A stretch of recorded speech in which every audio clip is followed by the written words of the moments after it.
Hello नमस्कार साथियों, मैं भी आप सभी का स्वागत करता हूं अपने यूट्यूब चैनल यूपीडीएलएड पाठशाला में। तो कैसे हैं आप सभी? आई होप आप सभी बढ़िया होंगे, ज़बरदस्त होंगे और आप सभी की पढ़ाई भी ज़बरदस्त चल रही होगी। तो आज हम लोग लेकर आए डीएलएड फर्स्ट सेमेस्टर के 2018 के गणित प्रश्न पत्र को। ठीक है, तो इसके हम क्वेश्चन पेपर को हल करेंगे आज। ठीक है, यदि आपने अभी तक हमारे चैनल को सब्सक्राइब नहीं किया तो प्लीज़ आप सभी से निवेदन है कि आप हमारे चैनल को सब्सक्राइब कर लीजिएगा और बेल आइकन को प्रेस कर लीजिएगा। साथ ही साथ एग्ज़ाम से रिलेवेंट जितने भी आपके इंपॉर्टेंट क्वेश्चन हैं वो आपको इस चैनल पर मिलते रहेंगे। ठीक है, तो चलिए स्टार्ट करते हैं आज के इस वीडियो को। पहला क्वेश्चन हमारा ऑब्जेक्टिव क्वेश्चन है। ठीक है, क्वेश्चन है 80 और 90 के बीच अभाज्य संख्याएँ कौन कौन सी हैं। तो सबसे पहले हम देख लेते हैं कि अभाज्य संख्याएँ कौन सी संख्या होती हैं।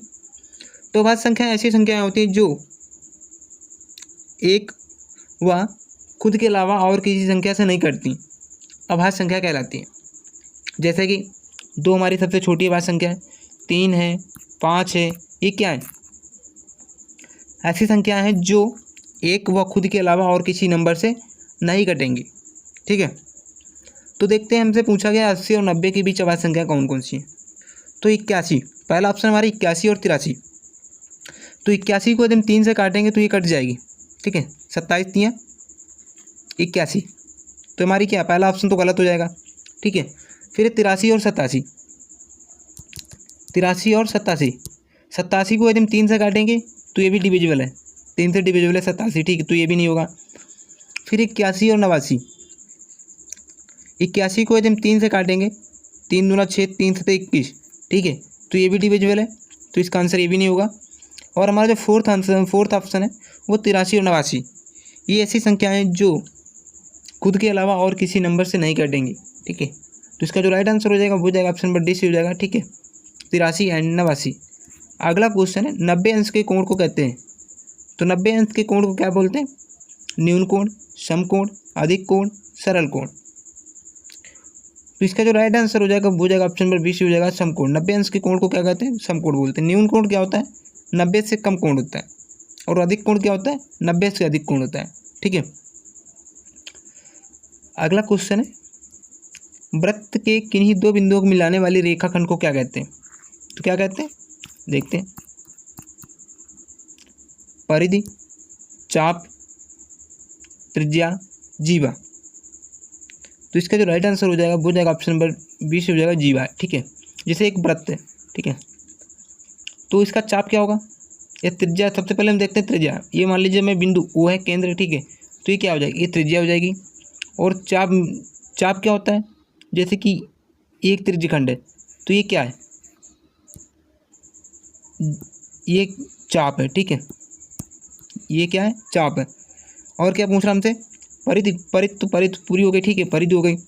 और जो जीवा है, जीवा कुछ इस तरीके से होती है, साइड से होती है। ठीक है,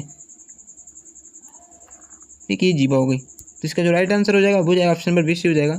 ठीक है, क्वेश्चन नंबर 4 है निम्नलिखित में से 5 से विभाज्य संख्या है। तो 5 से विभाज्य कौन सी संख्या है? 25 43 नहीं, 56 78 ये भी नहीं होगी, 55 51 ये भी नहीं होगी। तो हमारी जो राइट आंसर हो जाएगा वो जाएगा 3775। ये क्या है? 5 से डिविजिबल। 5 से डिविजिबिलिटी का जो रूल होता है वो संख्या के लास्ट में या फिर 5 होगा या फिर 0 होगा, वही हमारा क्या है? 5 से डिविजिबल होगा। ठीक है, तो इसमें क्या इकाई अंक हमारा 5 है, तो ये अंक पूर्ण तरीके से 5 से डिविजिबल है। ठीक है, तो इसका जो राइट आंसर हो जाएगा ऑप्शन नंबर डी सी हो जाएगा। अगला क्वेश्चन है कि 15% का भिन्न रूप क्या होगा? 3/20, 20/3, 4/20, 5/20। तो इसका क्या हल होगा? आइए देखते हैं। 15% को भिन्न में हमें कन्वर्ट करना है तो क्या होगा? जब भी किसी भी दिए हुए प्रतिशत के मान को भिन्न में कन्वर्ट करना है तो हमें क्या करना पड़ेगा? 100 से डिवाइड करना पड़ेगा। ठीक है, अब इसको हम सरल कर लेते हैं। 5 3 15, 5 दूनी 10, 1 0। ठीक है, तो हमारा क्या आंसर है? 3/20। ठीक है, कौन सा ऑप्शन मैच कर रहा है? वो ऑप्शन मैच कर रहा है हमारा ऑप्शन नंबर इस मैच कर रहा है। ठीक है, 3/20। तो इसका जो राइट आंसर हो जाएगा ऑप्शन नंबर ए सी हो जाएगा। अगला क्वेश्चन है अति लघु प्रश्न है। ठीक है, राकेश ने 65% अंक वार्षिक परीक्षा में प्राप्त किए। यदि पूर्णांक 500 रहा हो तो राकेश को कितने अंक मिले? कोई भी चीज़ क्या होती है अपने आप में 100% होती है। ठीक है, तो पूर्णांक हमारा क्या है? 100% मतलब 100% का मान कितना दिया हुआ है,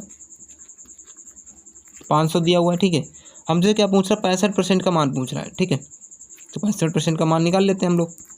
500 गुणा 65/100, डबल जीरो से डबल जीरो कैंसिल हो जाएगा, 25 हासिल लगे 2, 5 का 30 और 2 32, कितना आ गया 332। तो हमारा जो राइट आंसर हो जाएगा वो इसका जो हो जाएगा 332। ठीक है, 325 सॉरी। ठीक है,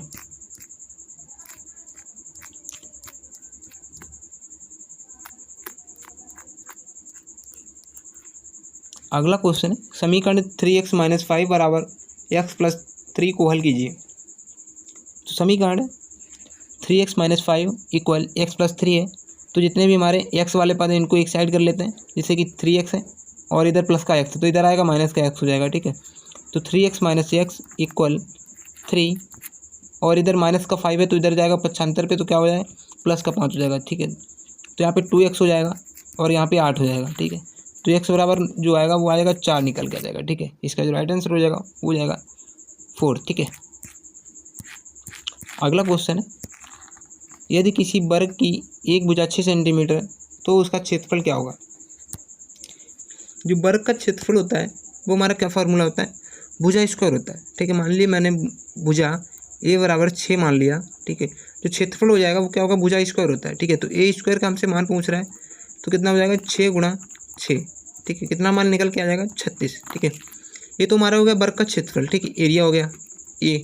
यदि हमसे परिमाप पूछेगा तो परिमाप इसका क्या होगा, पैरामीटर क्या होता है इसका 4 हो जाएगा। ठीक है, पैरामीटर हमसे पूछेगा तो 6 × 4 हो जाएगा। ठीक है, तो इसका जो राइट आंसर हो जाएगा, यदि हमसे परिमाप पूछेगा तो 24 हो जाएगा। इसका विकर्ण पूछेगा तो विकर्ण क्या होता है, विकर्ण का जो फार्मूला होता है वो √2a होता है, √2 × a का मान कितना है 6, तो 6√2 इसका विकर्ण हो जाएगा। ठीक है, इससे हमसे क्वेश्चन पुटअप कर सकता है वर्ग के क्वेश्चन से। ठीक है, अगला क्वेश्चन है कि x + 5 का होल स्क्वायर का मान ज्ञात कीजिए।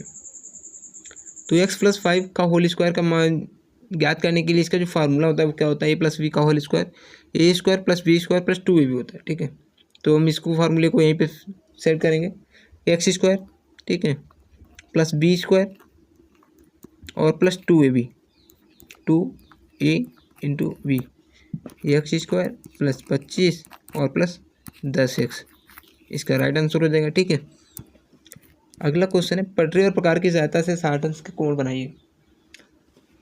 तो इसके लिए मैं आप सभी के सामने बहुत ही जल्द एक वीडियो लेकर आने वाला हूँ। ठीक है, जिसमें आप 60, 90 और 120, 30 और 45 अंश के कोण बनाना सीख जाएंगे। ठीक है, तो देखते हैं 60 अंश का कोण इन्होंने बनाया है। तो सबसे पहले हम लोग क्या करेंगे, एक FH रेखा खींचेंगे।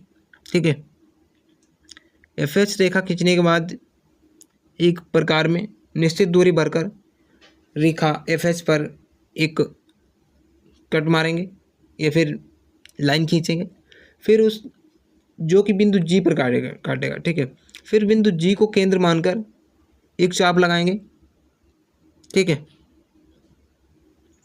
जो कि बिंदु I पर काटेगा, फिर I और F को आपस में मिला देंगे, तो इससे हमारा क्या है 60 अंश का कोण बनकर तैयार हो जाएगा। ठीक है,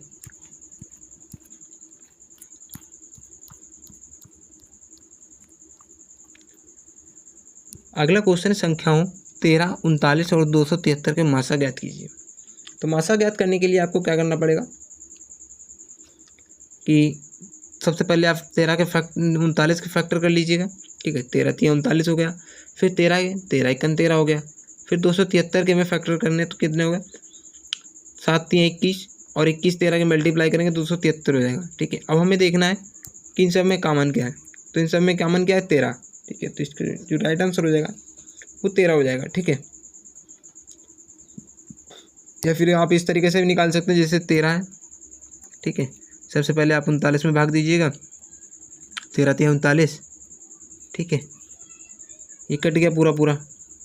ठीक है, अब हम लोग क्या करेंगे, यहाँ 13 है, अब 13 को 273 में भाग देंगे, 13 13 दूनी 26, 1 13 13 × 1 = 13, तो यहाँ से क्या हुआ, 13 हमारा क्या हो गया, HCF हो गया। ठीक है,